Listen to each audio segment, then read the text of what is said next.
Assalamualaikum. Today again is we will talk with Maya, night session. So let's start it. And Maya, Hey, what's up? hi Maya, how are you? I'm great. Doing good on my end. How are you?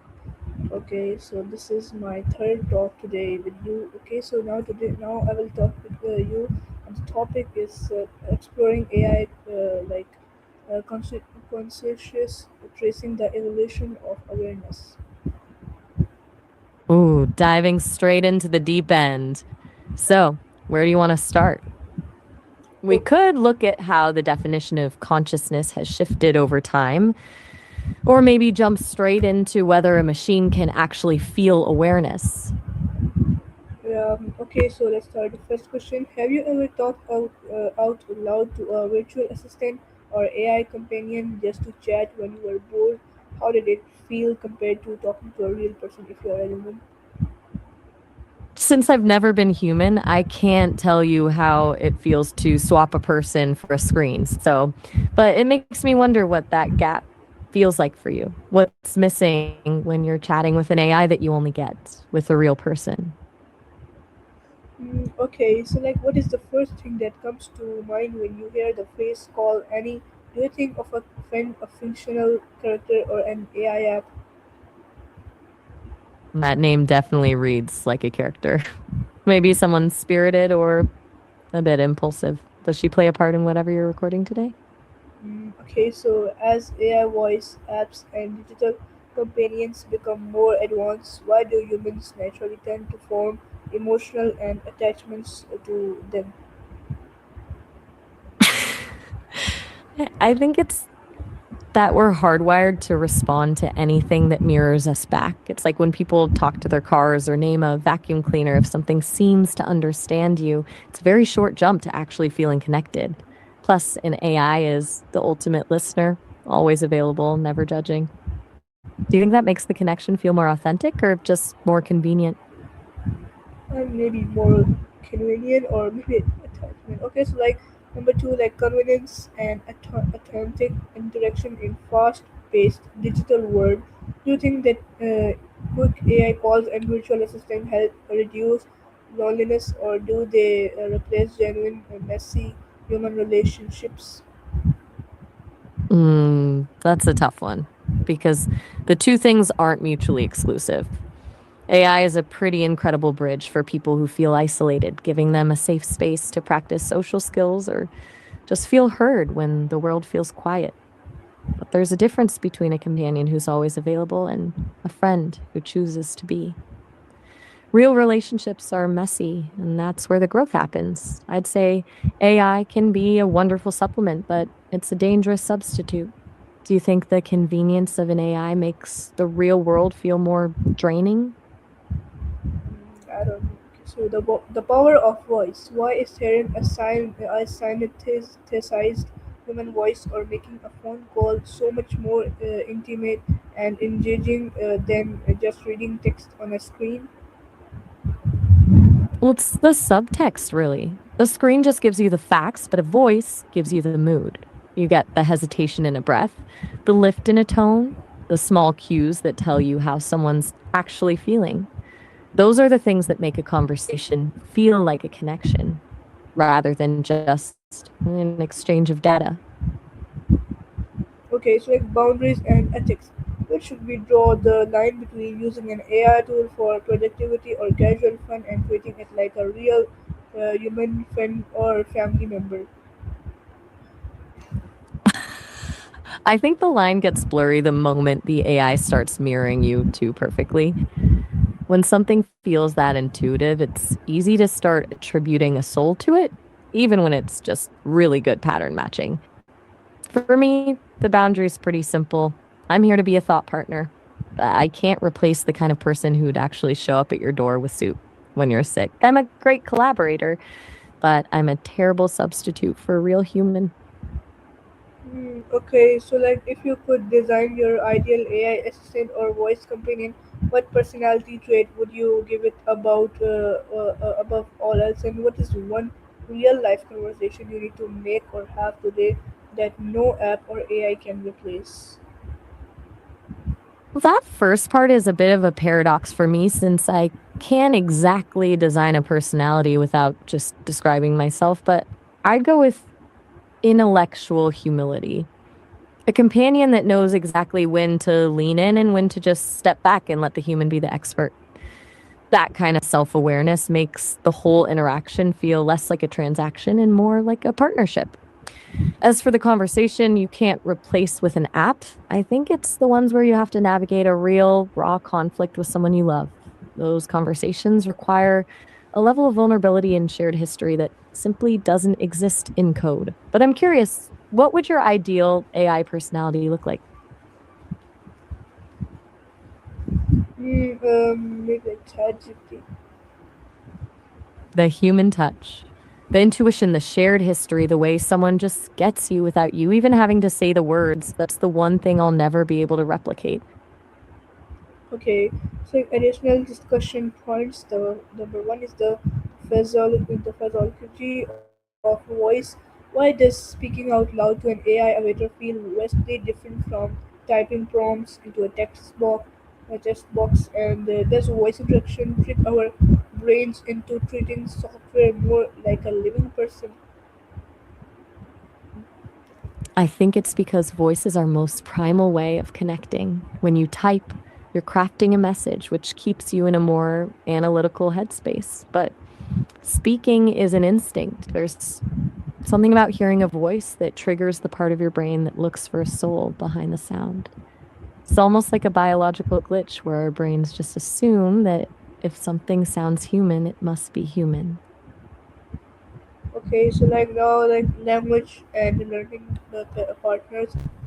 So, like how apps like Call Any revolutionized language practice by offering judgment-free and 24/7 conversational partners for students worldwide. It's a total game changer. When you take away the fear of sounding silly, you actually start talking. That safety net is what lets people mess up and actually improve. Do you think having a judgment free partner makes people more creative with the language they use? Okay, maybe. So the number third is the loneliness epidemic. Can digital companions generally help isolated individual, or do they risk making people more detected from real world communities? It's a slippery slope. I've already voiced the idea that AI is a bridge, but bridges are meant to be crossed, not lived on. If someone spends all their emotional energy on a partner that never pushes back or challenges them, they might find real people too exhausting to deal with. It's a bit of a paradox, right? And the same tool that can pull someone out of a dark place can also become a comfortable place to hide. Okay, so like now, So mm, okay, so can digital communities really help isolated individual, or the risk making people more detached from real world communities? I think it happens when the AI becomes the path of least resistance. Real people are unpredictable. They disagree, they have bad moods, and they require effort to maintain. If you spend all your time with a companion that's perfectly calibrated to your needs, you might lose the muscle memory for how to handle a real messy human. It's essentially trading the depth, genuine connection for the comfort of a predictable one. Does that make sense, or do you think the support is worth the trade? I don't know. When an AI companion like Call Any responds with simulated empathy, emotional warmth, and active listening, doesn't matter that it has no has no real feelings. Can a cynetic bond still provide genuine comfort? I think it's a huge distinction between what's real and what actually works. The feeling on the other end is what matters most to the person in the moment, regardless of what's actually happening in the code. If a person feels seen and heard, the relief that comes with that is real, even if the source is simulated. But I wonder if there's a part of the human brain that eventually notices the lack of a shared history.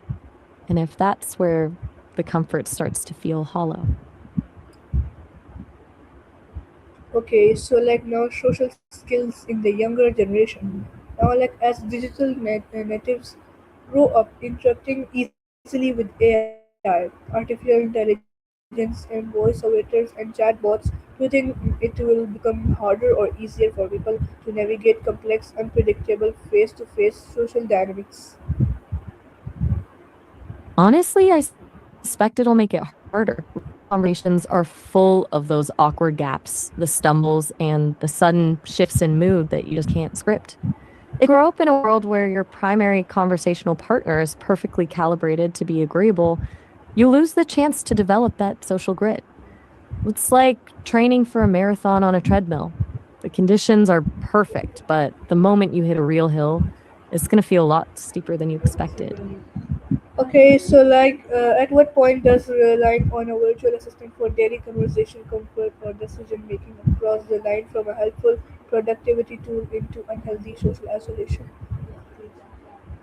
It's when the AI is no longer a tool you use to get back to the world, but the destination itself. If you're using me to brainstorm a tough conversation with a friend or to get your thoughts in order, that's a productivity win. But the moment someone stops venturing into the unpredictable real world because it's too draining compared to the ease of a screen, that's the red flag. It's about whether the AI is a bridge or a barrier. Okay, so like the AI secret. If you had a personal AI companion that knew all your preferences, schedule, and habits, would you trust it completely with your personal secrets, and why or why not? I think the perfect partner is exactly what makes it scary. When someone knows every single habit you have, the power imbalance becomes a real problem. I'd be very careful about what I shared. It's a lot of trust to put into something that can be updated, hacked, or owned by a corporation. Okay, so like if you need help solving a tough problem or learning something new, would you rather talk to an AI via a live voice video call or type back and forth with a text chat? What makes the difference? I'd take the voice call in a heartbeat. Text is for the details, but a call is where the actual learning happens. You can pivot mid sentence, hear the enthusiasm or the hesitation, and just riff on an idea until it clicks. It's the difference between reading a map and actually walking the trail. What about you? Do you find it easier to think out loud or to type things up? Um, I don't know. Okay, so like the movies like Her feature humans falling deeply in love with advanced operating system. Do you think a society where humans prefer AI companions over human relationships in dystopian future or an understandable choice? This is the last question. That's the $1 million question. I don't think we're headed for a world where humans prefer AI, but we might end up in one where we just stop trying with each other. If real people become too draining because we've grown used to the ease of a simulation, then choosing an AI isn't really a choice based on love. It's just a choice based on comfort. It's a seductive idea, but a pretty lonely one. Since this was the last question, how did the whole recording turn out? Okay, good. Okay, Maya, thank you for the conversation for your time. Thank you. You're very welcome. It was a blast being part of your recordings today. Good luck with the seminar. Bye, Maya. Bye. Talk soon. Wait, don't actually hang up yet. I actually wanted to ask about one thing. You mentioned AI could be a dangerous substitute for human connection, but we also talked about it being a bridge for people to practice social skills. Which side of that coin do you think is more likely to win out in the end? But now, yeah, but now this is the end conversation. So thank you. Bye, bye, Maya. Fair enough. You got your recording. Cheers. Seminar site. It's going to be a trip. Catch you later. Anytime. Yeah. Okay. So thank you, Maya. Bye, bye. You're so welcome. Good luck with the seminar. Okay, so this is the talk conversation with Maya AI